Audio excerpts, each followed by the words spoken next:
will you get the results? B, if they're safe and healthy. I went like dope boys and like do those things. Okay. And I wind up going to prison. Okay. And I was looking at 45 years for my crime. We see their results, big booty, little ways.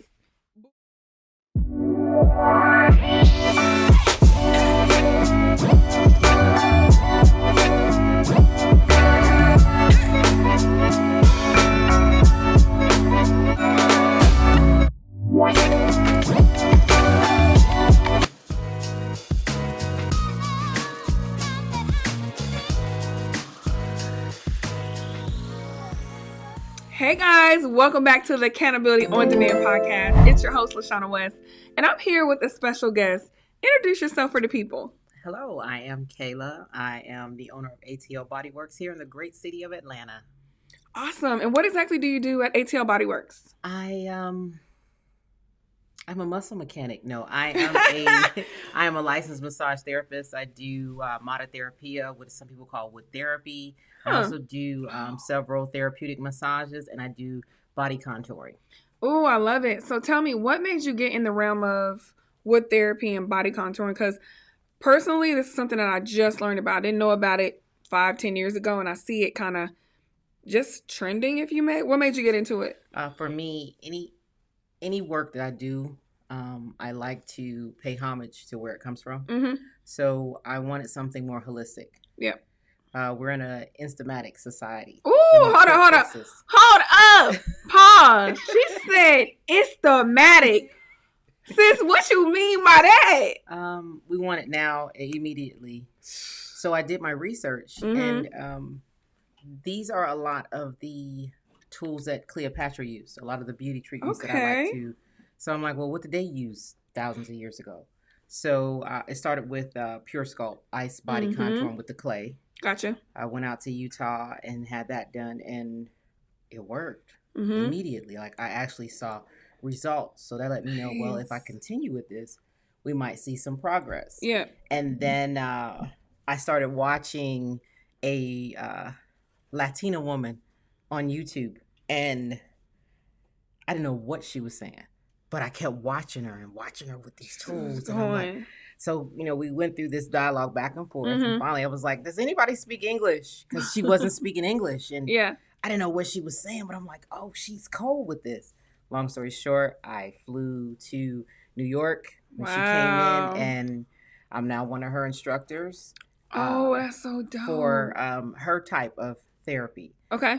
It's proven. Eventually, I'll have my own program, but I'm a firm believer that you go up under a master to do apprenticeship. Let's go. And what is her type of therapy called? It's monotherapia. Her name is Monotherapy Con Angie. Angie Soto is her name. So please follow her. She's the best. I love it. And then I heard you say learn from a master and basically apprentice, intern, but you literally invested in her program, learned, and then you must have been really good for her to say, I want you to come and be a part of the team. Yes? Definitely. Awesome. So with the instamatic culture, I just was on TikTok seeing a popular influencer talk about her BBL, showing the results, and I've been seeing it on my timeline, and I'm not discrediting or talking negative or positive about it, but it does concern me because I feel like anything good that's coming quick may not be so good. I agree. You know what I'm saying? I agree. And I have a close family member who did a specific procedure. I won't say what it is. It wasn't a BBL, but it was a weight loss procedure. And a couple years later, she unfortunately is no longer with us because she didn't. I don't even know why. I'm not even going to say why. But bottom line, she's no longer here. So when you talk about instamatics and you talk about what you do, why do you think people opt to the instamatic, which is unknown? You really don't know. A, will you get the results? B, if they're safe and healthy? And I know I just said a mouthful, y'all. I want to watch my wording. Because people are sensitive. Most definitely. But keep it a buck, though. Because we've seen somebody else do it, and we want to live through somebody else's lenses, first and Okay. foremost. So we see someone else do it. We see their results, big booty, little ways. boobs propped up, and we want the same thing, or at least live through their lenses. True. Also, but most of us don't do the research to know that a lot of them have done the wood therapy on a consistent basis, or they had the lymphatic massages, Okay. or they've been drinking tea, or they've been doing other things to, I mean, the easy thing is the surgery. Mm-hmm. The game time is the post-op, the results, the follow-up. You have to be able to really be consistent, because you can't go back to, you want to snatch waist, but you want chicken wings and pizza all the time. There's nothing wrong with Drinking, them, smoking cigarettes and hookah. Your body changed, but your mindset did. You stayed where you're still there. You took you with you. So you took you with you. And guys, I didn't introduce myself. I'm a business therapist, right? So I specialize in mental health and mindset. And when she said your body may have changed, but your mindset stayed the same, I think that's very, very important. And at the end of the day, I think it boils down to self-worth. No matter what you look like Beyonce, you look like, what's her name? Big girl, Lizzo. You look like Lizzo, or you in between. Does not matter what you look like. You are still enough. You are still beautiful, made just like you are. And I think at the end of the day, people think if they look a certain way, they will feel a certain way, they will be treated a certain way. And that is true. And then when you get to be that certain way, you know why you are a certain way. So if you get, even let's say with the guy, you got the guy for the certain way. Now you're mad you're being treated, but you asked for this. Correct. No matter how you change your body, you are still you. Yeah. So we have to work on the inner. However, so there's other ways to get the results that people want, right? Holistic healing versus therapy, life coaching instead of therapy, therapy instead of XYZ. So tell us more about what you do and how people can still get the results or close to the results, but it's in a different intrusive level, if you may. Well, for example, we'll say with the massage, most of my sessions are customized to the client's lifestyle. So we focus in on those areas. So a lot of them releasing back pain, tension, stress, things like that. With the monotherapy, the wood therapy, for example, I have a client who, when she came to see me, her BMI was 52. Okay. She's been coming to see me consistently. She travels from Alabama. Okay. She comes to see me twice a week. Wow. And she's now down to 47. Now that is great, considering I've been just using tools. To help her, release toxins. Now she is eating better. She's walking more and doing some exercising. Okay. But that's great compared to, we've been doing this since she came to me. She started in September. Yeah, that's not even 6 months. Exactly. Super cool. So she's consistent. It's just about consistency, and she really wants to put in the work. It's really her. But you know what I mean? I am honored to assist, because I see her now. She wanted to do, her goal was to be able to not have to buy an additional seat or whatever they have for, people that are larger on a plane. She was able to accomplish that. I remember the text she sent me, and she said, guess what? I'm in a seat by myself. And then she sent me a picture of her with like a little tube. She said, I got comfortable. And just the confidence in her. I mean, it's just overwhelming. Oh, I already know. Yes. So how do you feel? Because I want to call you a coach in that at this point. And I know you might be a service provider, and I don't know if you know this, but I'm a business therapist as well, right? So I help people literally launch their coaching program. So when I hear about what you're doing, I feel like your business could be two-part. Like, yes, you are physically doing things, but you're also a coach. Yes. If they didn't really connect with you, she wouldn't be telling you about XYZ. Not at all. Right? Because she's passing a lot of individuals to come see me in Atlanta. Oh, hello. You know what I mean? On the road again. Yeah, definitely. Yeah. Definitely. So tell me, Kayla, where did this come from? Because I see confidence, I see perseverance, I see grit, I see grind, I see resiliency.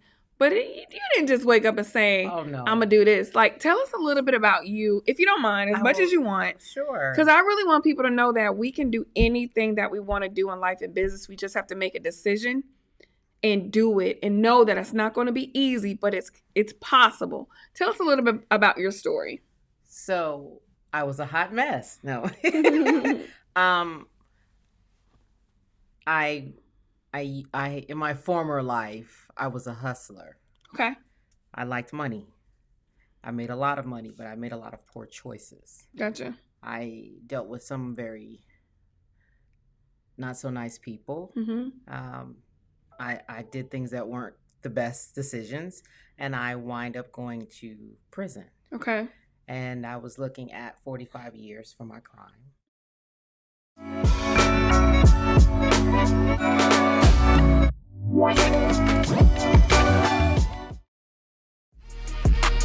You are listening to the Accountability on Demand podcast with host LaShana West, your business therapist and mindset coach, to entrepreneurs and CEOs who are ready to level up in life and in business. Shifting your mindset is mandatory. It's time to get out of your own way. So let's plug in and let's learn and earn.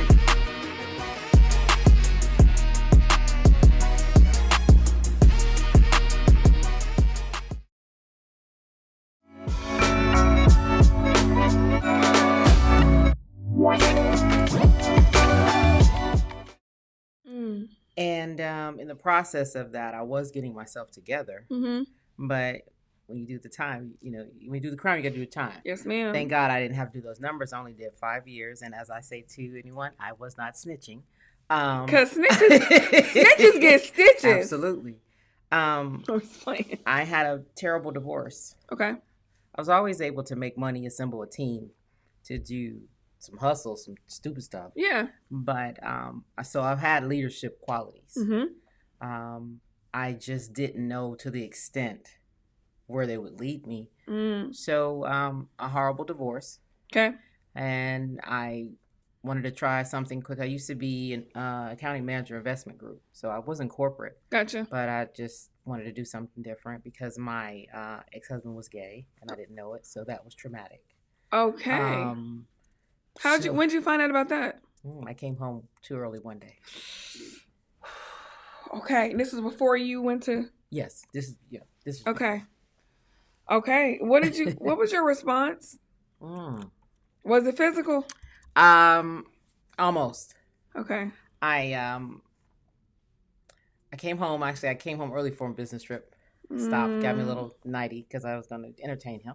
Okay. And when you have a house, unless you have a big estate, you hear the garage. No matter where, you hear that sound of the garage. Oh, for sure. So I came in, and as I'm coming closer through the foyer, coming upstairs, I hear sounds, and I don't know, you got no chick in my house. Like, are you kidding me? So as I entered into our bedroom, I saw something that I never thought I would ever see. Okay. No signs. No signs at all? None. That's what was so devastating. Okay, so he was on a down low, basically. Basically, yes, gotcha. Absolutely. Okay. I went into the closet, grabbed a firearm, pulled it, asked what was happening, and he was like, "This ain't happening. What do you mean?" And that moment, and I feel that it was just a moment of some clarity, because my kids were on the way home from school. Now he's not there. He was a great stepfather for them, but he's not their father. Gotcha. And I remember walking out, and I put the gun down. It was just a moment. I'm glad I did. Because you knew what you had at risk. I'm glad. I don't even think I just said that. So when I go outside, I don't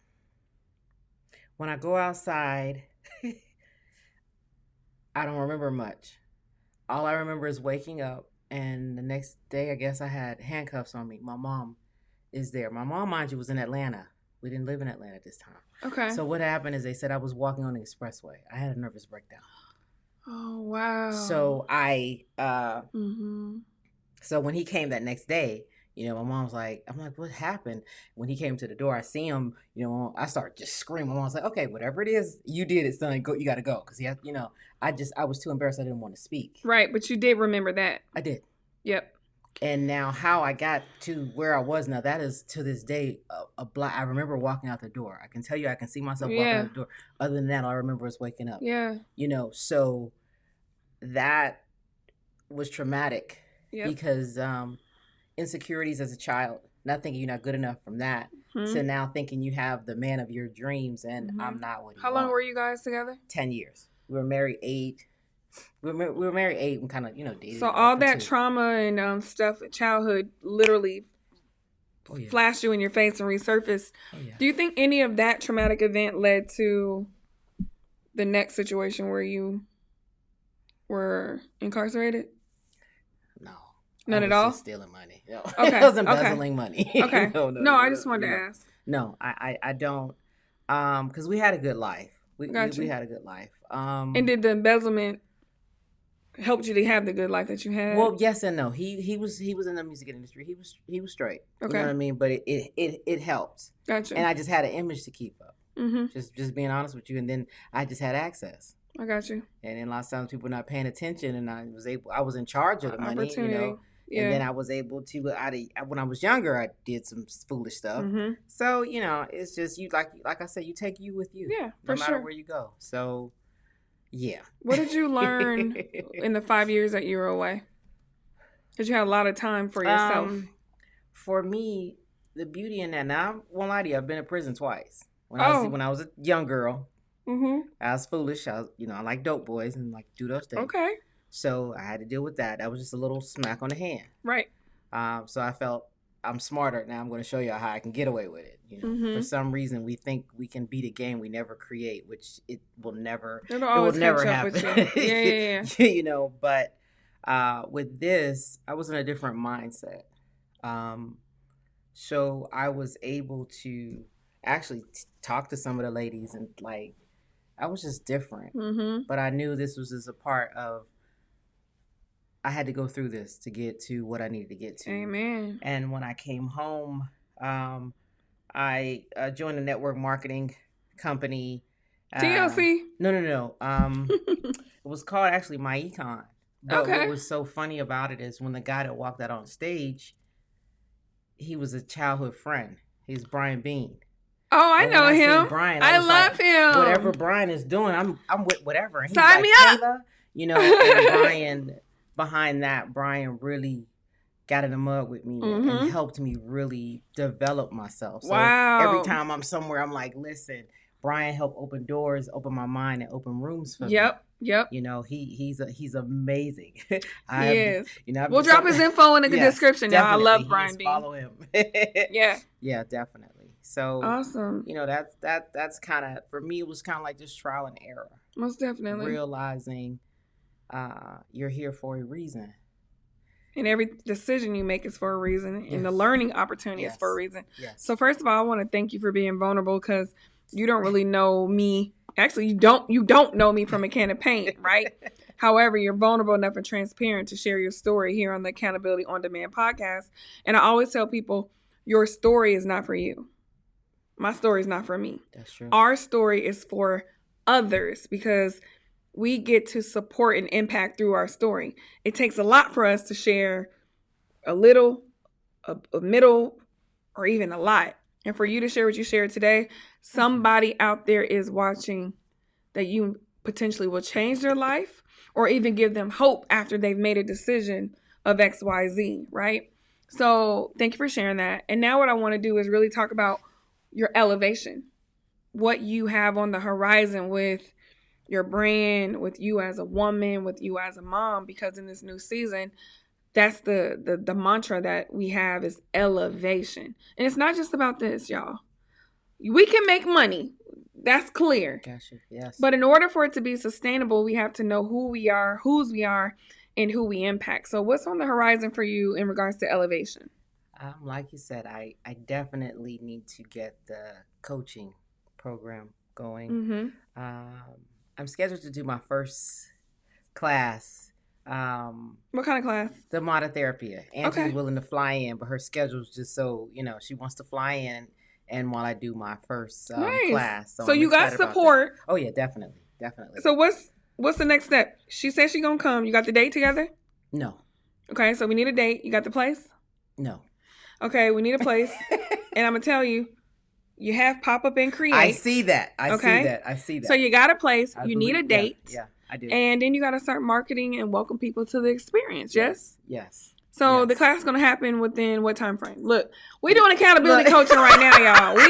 I ain't playing. She had asked me about it, and we said February, but I got to get back to her because I know she has some things going on. Okay. February is my birthday month, and I thought about like maybe Nice. either February, March. I'm gonna February, March. Y'all hear that? Hold on, I'm sorry. When you said?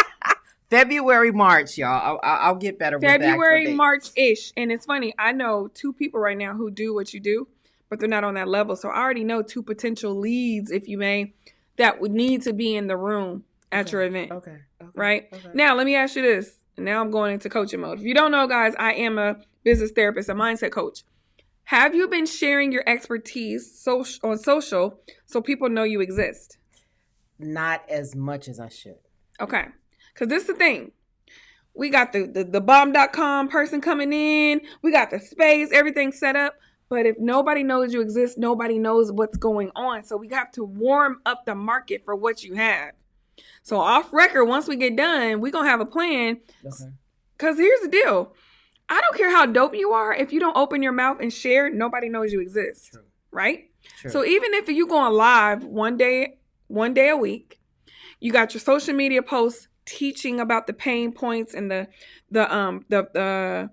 impact of what you do. And then you can even do like a series, 3-part series. What it is, why it's important, and how to get tapped in. Okay. That's a campaign. Okay. That will enable you to warm up your market so they know you exist. They go and click, they go and buy, and then they going to have their butt in a seat. Does that make sense? Yes. I know I just said that out like butter because this is what I do. Gotcha. Right? I'm an expert at what I do. You're an expert at what you do. I don't know nothing about. I can't even say mono. What's it called? Monotherapy. You said wood therapy.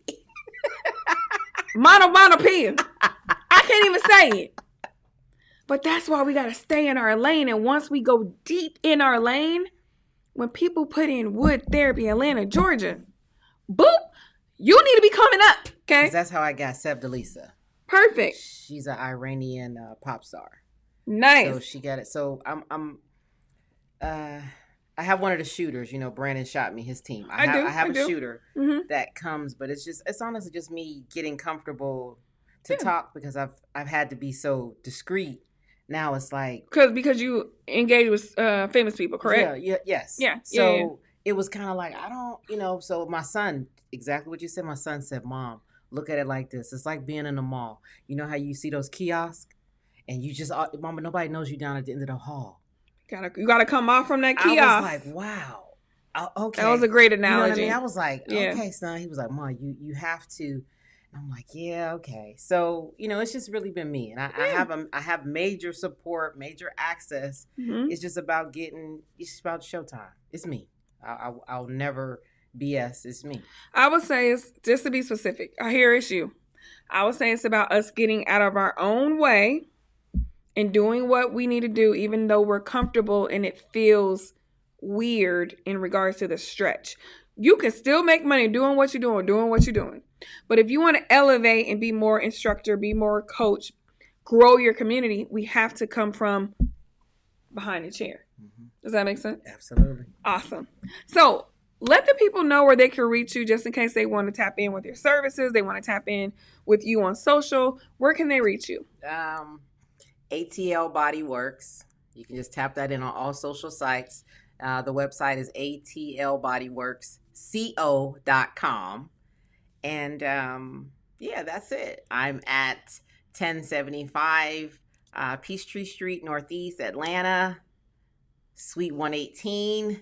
Come and see me, as I got it from the amazing Mindy Davis, Nehemiah Davis's wife. Come get these hands. Oh, I love it. Look, name drop. And for those who are tuning into the Accountability on Demand podcast, make sure you like, follow, and subscribe. If you would like to be a guest and be here live at Pop Up and Create, which is a multi-purpose content creation studio, we would love for you to tap in. LaShana West here, Accountability on Demand podcast, and we'll see you next time. Bye, guys.